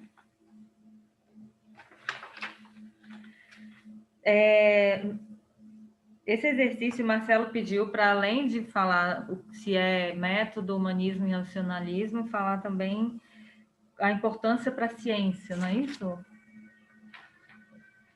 A finalidade da ciência, eu acho. Finalidade, né? Aí tem um que não é nem uma fala, que na verdade é como se fosse o narrador, né, contextualizando o momento, que é ali na página 73, ele fala: 10 de janeiro de 1610, servindo-se do telescópio, Galileu descobre fenômenos celestes que configuram o sistema copernicano, advertido por seu amigo das possíveis consequências de sua pesquisa. Galileu afirma a sua fé na razão humana. Então, aqui fala da importância da ciência e também do humanismo, né? Porque ele afirma a sua fé na razão humana. Quando fala da razão humana, a gente pensa em racionalismo porque fala de razão, mas a gente também eu também vejo assim como uma valorização maior do humano, né? Então, sempre que a gente está buscando o conhecimento a partir da razão humana, que não é só pegar um manual que foi escrito por alguém que criou alguma coisa da própria cabeça, sem nenhuma comprovação. Então, quando resolve comprovar aquilo usando a razão humana, eu também vejo isso como o humanismo. Tem até uma parte aqui que ele fala do manual, que alguém fala: todo manual sabe disso. Eu não lembro o que era, deixa eu ver se eu acho. E aí o Galileu fala: então, a gente precisa escrever um novo manual, porque se a gente está confiando só no manual porque está lá escrito, sem ter uma comprovação, não lembro agora onde é que está.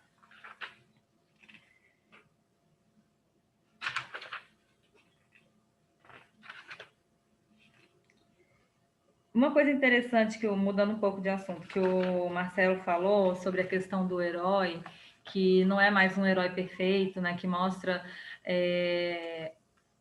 os defeitos que ele tem, os vícios e tudo. Eu vi como uma crítica, mas eu não sei se vocês veem assim como uma crítica ou até como uma característica do escritor. Vamos ver o que vocês acham. É uma dúvida mesmo, minha. Que como se o escritor, o Brecht, estivesse fazendo uma crítica ao machismo dessa época. Por quê? Ele coloca algumas falas no Galileu em relação à filha dele, como se ela fosse burra e ele não, e como se nada do que ele está fazendo interessasse a ela. Não sei se vocês perceberam isso. Tipo, tem um momento que ele fala: eu preciso arrumar um dote para essa menina, porque a inteligência ela não tem. Aí, quando ela se interessa e quer saber o que ele está pesquisando, e aí ela faz pergunta e tal, aí ele, não, isso não é para você, e, tipo, tira ela de tempo e vai conversar com os caras, sabe? Eu vi isso como uma crítica, porque eu acho que ele colocou isso bem destacado, né, no meu ponto de vista. Eu achei interessante. Porque era bem isso, a mulher era isso naquela época. A mulher não, imagina, se ela não pensava, ela não ia descobrir alguma coisa ou estudar, isso não fazia parte do mundo das mulheres, né? E aí ele deixa isso bem claro na relação dele com a filha. E também quando ele coloca ela como uma figura muito recatada, né? Enquanto ele tá lá fazendo toda aquela pesquisa, ela sai para ir para a igreja e tudo mais. E todo momento que ela é colocada, né, em cena, são momentos que ou ele tá se desfazendo dela, ou ela tá com o noivo lá, né? Tipo, paparicando ele de alguma forma, sei lá. Sim, então você também chamou atenção, né, para isso. Alguém mais percebeu isso, gente? Eu sempre percebo assim.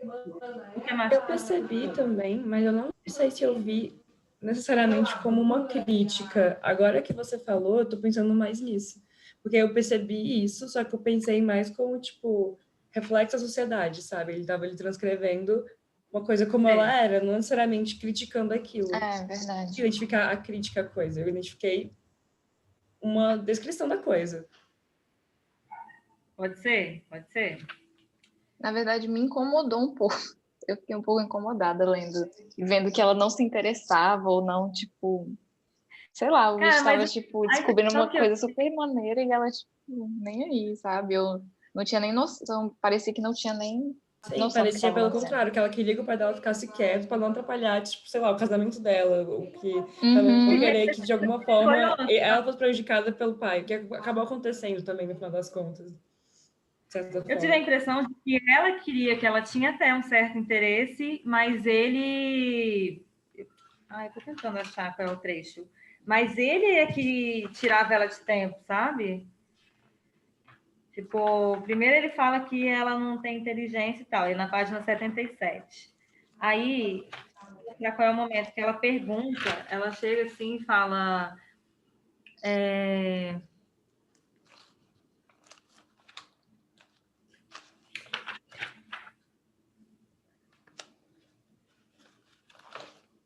Ela fala... É porque a dona Sartre fala...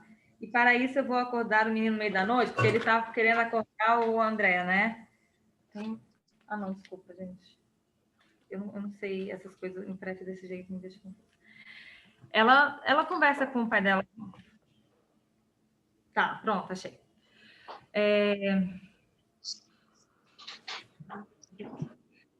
Meu caro, eu preciso de sossego. Ele falando com o Sagredo. Eu preciso de provas. Eu quero comer carne, tal, querendo, falando de dinheiro, não sei que ele precisa de ganhar bem, nananana. Meu único medo é que não me queiram na corte. Aí a Virgínia empolgada, falando: querem sim, meu pai, com as estrelas novas e tudo, querendo que ele se mudasse para Florença para conseguir dinheiro e tal. Aí o Galileu vira para ela e fala: vai para a missa. Entendeu?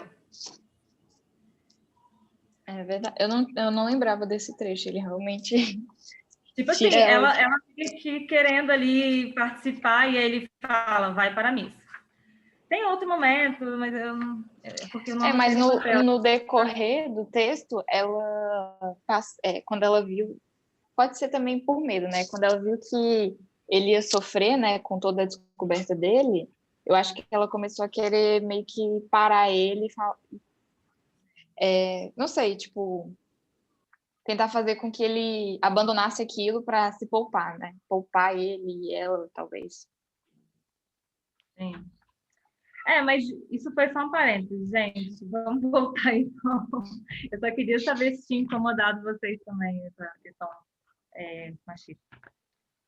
Bom, voltando lá a humanismo, racionalismo, método e ciência. Vocês têm mais citações? Eu tenho uma na página 110, que o Galileu fala assim: pelo contrário, meu caro, pelo contrário, a melhor bota eles pagam a quem dar o maior passo. É preciso acompanhar os tempos, meus senhores, é preciso abandonar as costas e ir para alto mar. Que mostra que a ciência não pode, como já estava nessa época, não pode ficar estacionada numa verdade só.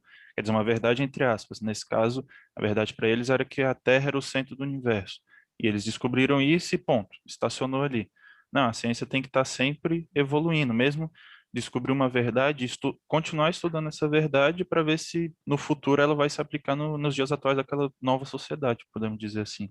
Então, é esse não a acomodação da ciência, numa verdade absoluta.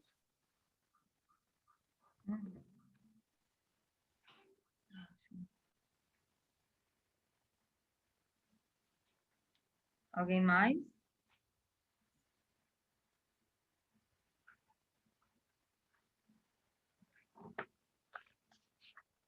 Não?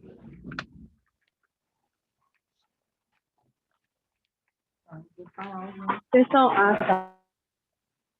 Diga. Não, é que eu ia falar que ficou mudo pra mim. Do nada parou a voz. Ah, tá. Mas tá ouvindo? Eu tenho um aqui para colocar para a turma, se a galera podia me ajudar aqui. Lá da página 136, o Galileu, quando ele fala assim, ó, com alguma esperança de provar a rotação do Sol, ele tá conversando com a Andrea, né? Aí diz assim, com alguma esperança de provar a rotação do Sol, o meu propósito não é provar que era eu quem tinha razão, mas de verificar se tinha. Eu digo, deixei toda a esperança, ó vós que quereis observar. Talvez sejam vapores, talvez sejam manchas, mas antes de acreditar que sejam manchas, o que nos seria favorável? Vamos supor que sejam rabos de sardinha. Sim, senhores, nós vamos avançar com botas de 7 léguas, mas a passo de caracol. E o que nós, o que, e o que, ler pelo celular é horrível. Nós provaremos hoje, amanhã apagaremos do quadro e só voltaremos a escrevê-lo quando estiver comprovado outra vez. E quando estiver provado o que desejamos provar, toda a desconfiança será pouca. Portanto, começamos a nossa observação do Sol com com um propósito inabalável de provar a imobilidade da Terra, né? Então, eu entendo aqui como um método, né? Mas que também cabe um pouquinho do racionalismo aí, né? Ele vai trazer um pouquinho do método Descartes, né? Da experimentação e tudo, mas vai trazer também um pouco do racionalismo do Hume. O que é que vocês acham aí? Acho que vem até um pouco do que eu falei agora, um pouco sobre a finalidade da ciência evoluir também, né? Não ficar estacionada nessa, como ele fala, de provar a imobilidade da Terra.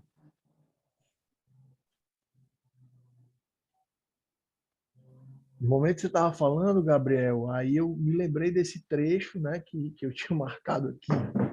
Eu sabia que era nas 130 e tanto, aí quando eu achei aqui, que é exatamente que alguns trechos do texto, né, é algo que até o Marcelo nos alertou, você pode encontrar lá racionalismo e humanismo, né, esse que talvez o trecho caberia para os dois, que poderia racionalismo e método e tudo, né? E que é interessante a gente ver, a gente conseguir perceber essas categorias dentro do texto. Não sei como é que é para vocês, mas eu acho muito legal quando você consegue pegar a obra de um autor, principalmente quando a gente é meio que educado, né, na nossa lógica escolar e tudo, e às vezes até na própria faculdade, é assim, isso, é aquilo, né? E tal, a gente trabalha com conceitos bem fechados, bem redondos, né? O tempo inteiro. E quando a gente pega uma obra de literatura que nos dá indícios de que essas categorias elas podem ser desenvolvidas sem necessariamente trazer aquele conceito bem de dicionário, né? O que é isso? É aquilo, né? que nos dá margem para pensar. Acho isso muito legal, muito interessante. Não sei como é que vocês veem isso. Eu sou meio bobo para isso.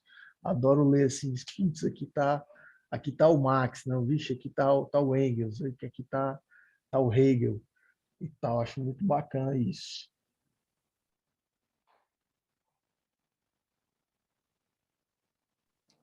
O Valmir ou Thaís também, eu não sei qual pode tirar minha dúvida, só fugindo um pouco do assunto.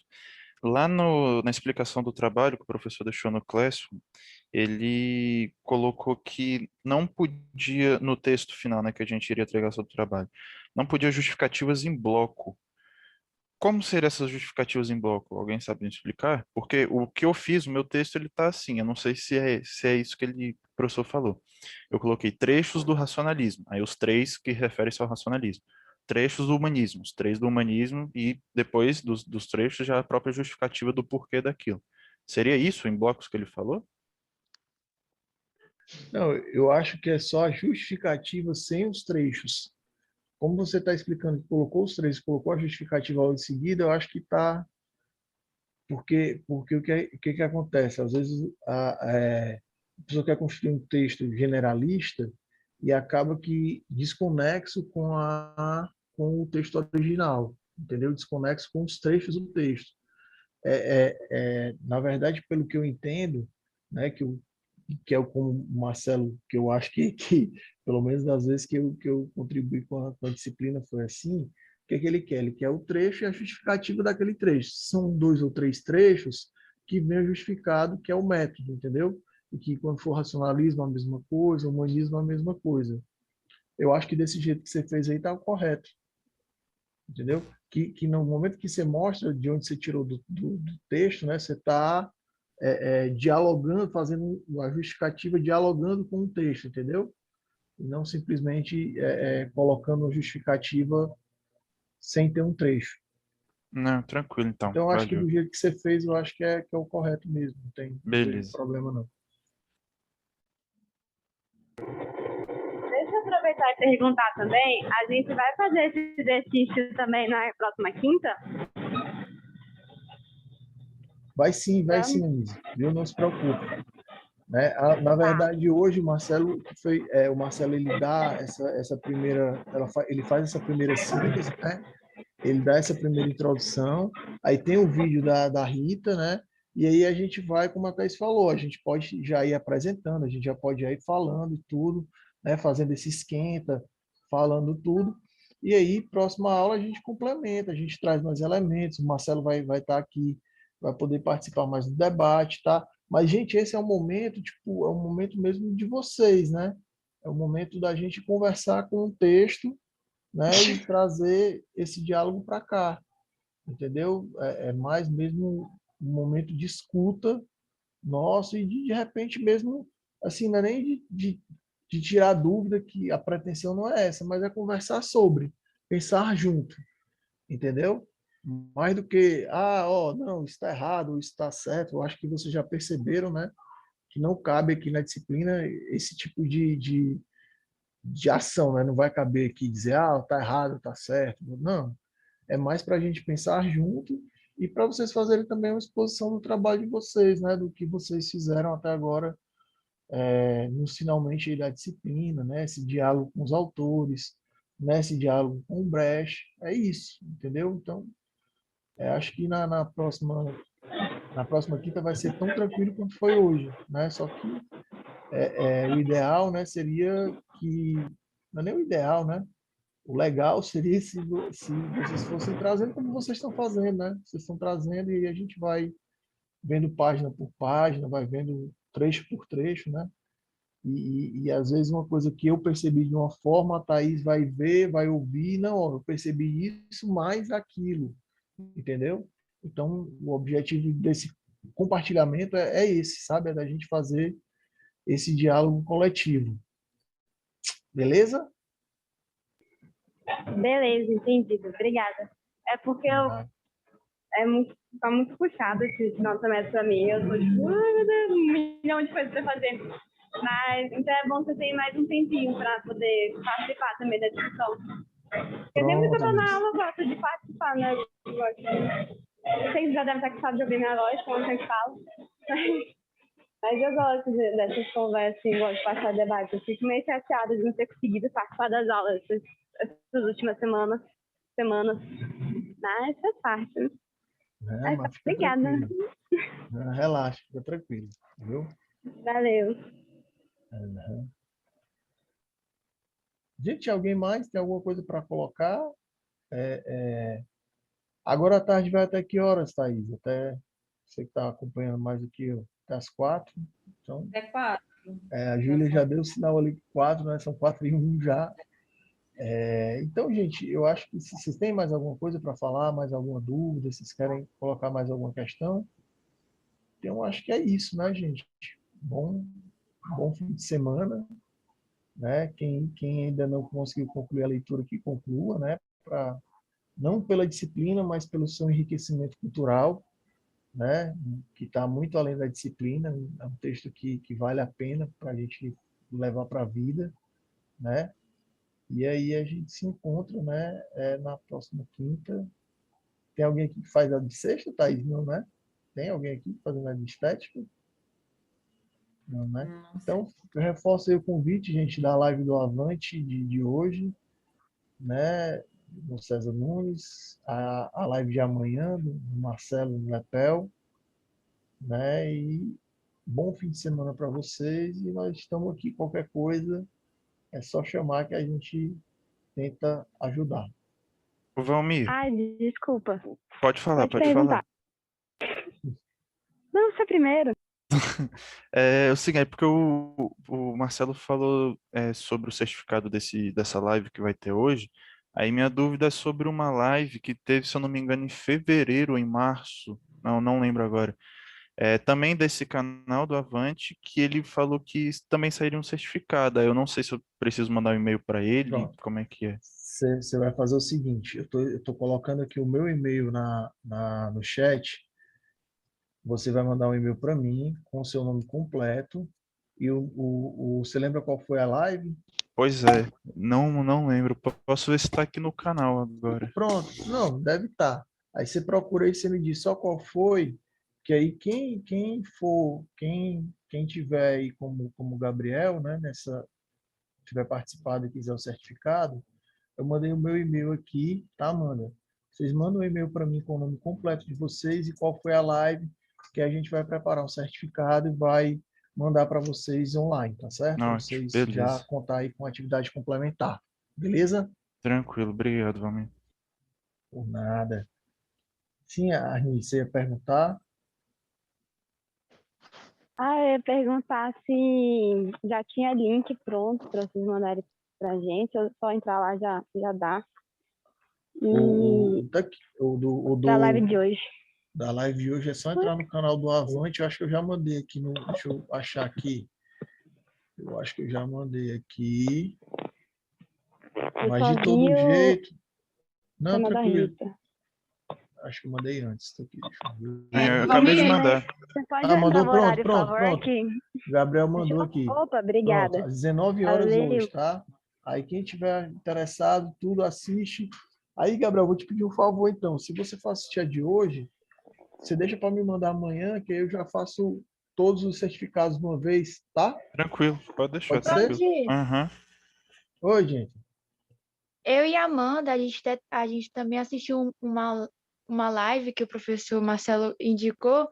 Aí ele falou que ia ter certificado, aí chegou na hora assim, não apareceu nenhuma lista de chamada, nem nada. Aí eu ficou assim, mas não vai será que aparecer. era? Não, mas não vai aparecer não, certo? Você Eu faz acho o que seguinte. é essa mesmo que o Gabriel tá falando, não? Eu acho que é do Antônio Lisboa, acabei de encontrar. Pronto. Essa aí mesmo. É que eu Essa não mesmo. lembro de nome. Vocês vão fazer Ele, o foi ele. seguinte, gente. Então, de boa, vocês vão fazer o seguinte, tá? Vocês vão, quem tiver participado, você vai mandar um e-mail para esse e-mail que eu coloquei aqui, ó, valmir.neto@ifce, que é o meu e-mail, tá? Eu que vou fazer esses certificados. Você manda para mim dizendo qual foi o título da live, tá certo? Que você participou. Basta você mandar um e-mail com o título da live, que aí a gente faz o certificado de 3 horas e manda para vocês, tá certo? Podem ficar tranquilos. Só preciso que vocês me mandem o título da live, que foi que vocês participaram, e o nome completo de vocês certinho. E se vocês puderem já colocar o número da matrícula também, de vocês da UNB, já me ajuda, que aí eu faço o documento mais bonitinho, mais direitinho. Aí o Marcelo assina e a gente manda para vocês por e-mail, tá certo? O CPF também? Não, basta a matrícula. Matrícula e o nome completo certinho, tá? Basta um de nós enviar ou cada um envia Não, se vocês puderem, eu não sei como é que é a organização de vocês. Se vocês puderem mandar um e-mail só com o nome de todo mundo, seria perfeito para mim. Mas se cada um mandar, não tem problema nenhum. Entendeu? Eu não tenho essa. Eu sou um pouquinho, eu entendo um pouquinho só, não é muito não, dá para juntar e fazer direitinho. Não me amarro com isso, não. É claro que se eu receber um e-mail com o nome de todo mundo e as palestras participarem, seria um sonho, mas também não é problema nenhum para mim, tá certo? Então façam, se vocês, assim, acho mais fácil para vocês, cada um mandar um e-mail e aí eu separo e respondo lá já com certificado para vocês, tá? Acho que se forem assistir hoje, eu só peço para que esperem assistir a de hoje, né? Para mandar amanhã já com o nome da de hoje. Caso não, coloca que você assistiu, que aí dá certo, beleza? Então tá Beleza, bom. Valmir. Obrigada, Mas, viu? por nada, que é isso. Pois beleza, gente. Bom fim de semana. Thaisinha, quer falar mais alguma coisa? Desculpa, eu acabei monopolizando aqui o final. Desculpa, tá, Thaís? Bom final de semana. E até a próxima. Valeu, gente. Só isso. Valeu. Valeu.